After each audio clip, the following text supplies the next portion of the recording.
Bonjour à tous et bienvenue sur ma chaîne. Aujourd'hui on se retrouve pour voir comment cultiver les cactus zigzag. J'ai les domiens depuis bientôt une dizaine de mois et comme on ne trouve pas énormément de renseignements sur la culture de ces plantes, je me suis dit qu'une petite vidéo s'imposait. Les domiens vont super bien, ils se développent, la bouture a fait une pousse, mais je vous avoue que je les cultive à l'instinct et que je manque un petit peu et d'expérience et de connaissances pour vous faire une vidéo. J'ai donc fait des recherches et je me suis rapprochée de Michel Combernou. C'est un passionné de cactus épiphytes.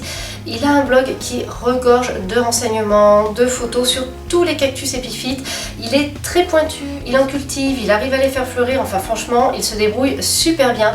Il a été adorable et il m'a donné plein de conseils pour faire cette vidéo, donc je vous invite à aller voir son blog si vous avez envie d'en savoir plus. On attaque, donc je vais diviser la vidéo en 3 parties. D'abord une petite carte d'identité des cactus zigzag. Ensuite on va voir comment les cultiver dans l'idéal. Et puis comme en général on n'a pas les conditions parfaites, on va voir comment se débrouiller quand on est dans les mêmes conditions que moi, en appartement avec ou sans extérieur. On commence par une carte d'identité des cactus zigzag. Alors je suis contente puisque grâce à Michel Combernou, je peux enfin définir quand même à peu près ce que c'est qu'un cactus zigzag. Parce que quand j'ai commencé à m'intéresser à cette plante, j'ai vu qu'il y en avait différentes variétés. Par exemple là c'est un Epiphyllum anguligère et là c'est un Cryptocereus antonianus. Et je me suis dit, ben, c'est lequel le zigzag? Et bien en fait les deux sont un zigzag.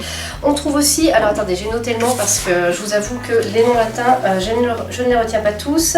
Donc le Selenicereus chrysocardium que j'avais déjà repéré sur Instagram, je vais essayer de vous trouver une photo. Il entre aussi dans la catégorie des cactus zigzag. Donc ça par exemple, je ne le savais pas, je n'en étais pas sûre. Et après il existe encore d'autres hybrides. Ce sont des cactus épiphytes, donc on ne va pas les traiter comme des cactus qui sont plus plantes grasses. Ce que j'adore en fait c'est leur tige. Alors ce ne sont pas des feuilles en fait, c'est leur tige qui est aplatie et qui prend cette forme de zigzag, d'où le nom de cactus zigzag, fishbone cactus aussi, c'est-à-dire cactus arête de poisson. Donc c'est super graphique et moi je vous avoue que j'adore le feuillage. Je sais qu'on peut les faire fleurir quand on a les bonnes conditions, mais honnêtement moi rien que d'en profiter comme ça déjà je suis très heureuse. C'est vraiment leur tige, la forme de leur tige qui m'attire. Donc pour terminer la carte d'identité, la plupart des variétés sont originaires du Mexique. Il y a donc 3 points à retenir. Ils aiment la lumière, la chaleur et ils craignent le froid. Dans un monde parfait, comment cultiverait-on le zigzag? Alors à la belle saison, il serait dehors, suspendu aux branches d'un arbre dont le feuillage tamiserait la lumière du soleil. On l'arrose abondamment en été, on le fertilise aussi à ce moment-là, je vous parlerai de l'engrais un petit peu plus loin dans la vidéo. Et lorsque les températures baissent, le zigzag appréciera d'aller dans une serre dont les températures minimales avoisineront les 10 degrés. À ce moment-là, la plante entre naturellement en repos. Si vous la cultivez dans ces conditions-là, vous avez des chances de la faire fleurir, quoique, suivant la région dans laquelle vous habitez, ce n'est pas évident puisqu'il faut beaucoup de lumière pour certaines variétés. Comme on n'est pas dans un monde parfait, on va voir comment le cultiver sans avoir de serre et potentiellement sans avoir d'extérieur, c'est-à-dire juste un appartement, pas de balcon, pas de terrasse. Donc on peut cultiver notre zigzag comme ça. En revanche, il ne faut pas vraiment espérer une floraison, sauf miracle, dans ces conditions-là. Mais c'est une façon de profiter tout de même de son feuillage. En tout cas, moi, je ne suis pas déçue. Premier point, on va parler de l'emplacement. Alors en intérieur, ils ont besoin de lumière. Donc on va les rapprocher d'une vitre, on va les mettre au plus près d'une fenêtre. Toutefois, on se méfie des rayons du soleil qui peuvent très facilement brûler le feuillage ou les tiges. Dans le cas du cactus zigzag, il peut brûler les tiges à travers une vitre. Donc on va tamiser sa fenêtre d'un voilage ou bien d'un store qu'on pourra relever lorsqu'il fait gris. Ensuite, si on a la chance d'avoir un extérieur, on va pouvoir sortir notre zigzag en été. Alors si on a une terrasse ou un balcon, on va faire très attention.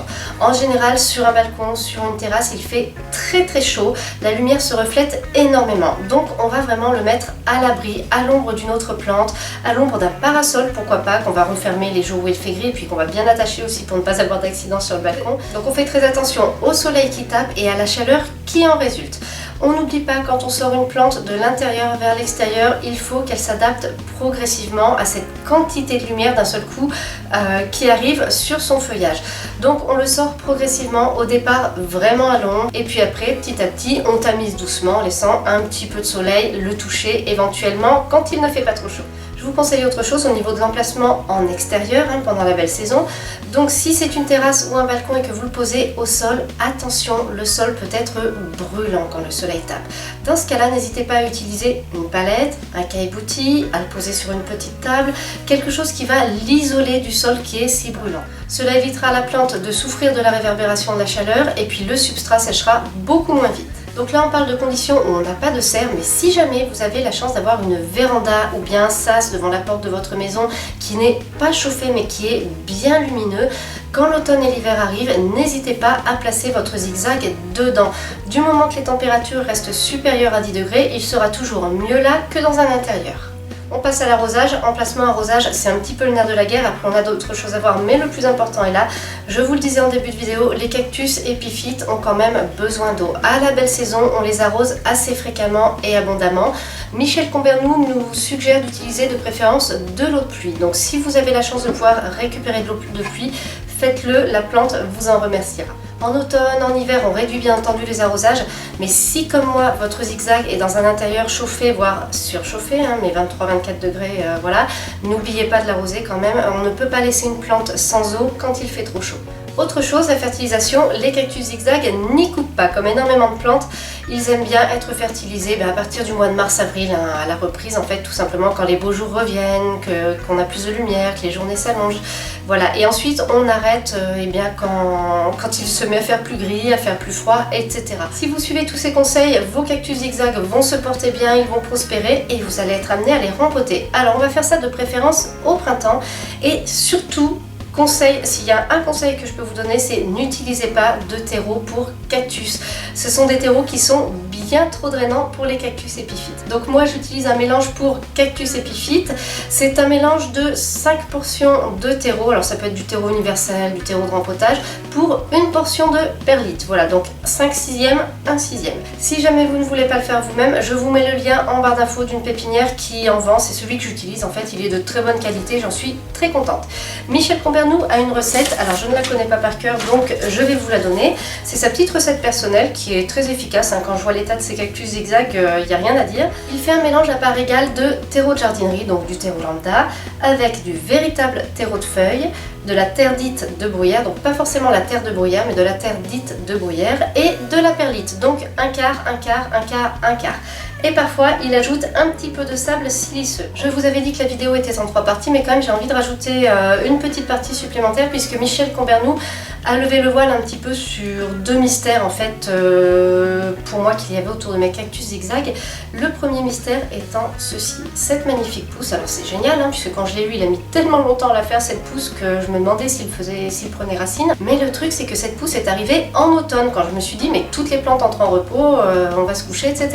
Et là une petite pousse, au début quelques millimètres, et puis aujourd'hui on a bien 10-12 cm. En fait il m'a expliqué que théoriquement la plante est en repos, mais comme les intérieurs sont chauffés, et bien si elle a assez de lumière, elle peut continuer à faire sa croissance, à prospérer, etc. Donc voici l'explication. La deuxième explication, vous voyez par exemple la petite pousse a énormément de racines aériennes, et celui-ci, l'épiphyllum anguligère aussi, il en a quelques-unes quand même. Alors j'avais entendu dire que ça pouvait être un problème de substrat qui n'est pas bon, qui n'est pas correct.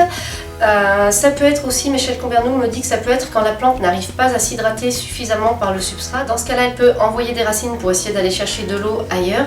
Mais en fait, des fois, tout simplement, n'oublions pas que ce sont des cactus épiphytes. Il m'a expliqué qu'ils peuvent lancer des racines pour chercher à s'accrocher, tout simplement. Donc ça peut être le signe qu'il y a un problème, comme ça peut être le signe de rien du tout. Je remercie infiniment Michel Combernou de m'avoir apporté son aide et ses connaissances, c'est génial. J'espère qu'on aura l'occasion de faire d'autres vidéos en collaboration. Je vous remercie d'avoir regardé cette vidéo, j'espère qu'elle vous a intéressé. Si jamais il vous reste des questions, n'hésitez pas à les poster en commentaire. Et puis donnez-moi un petit peu votre avis, le cactus zigzag, ça vous tente ou pas ?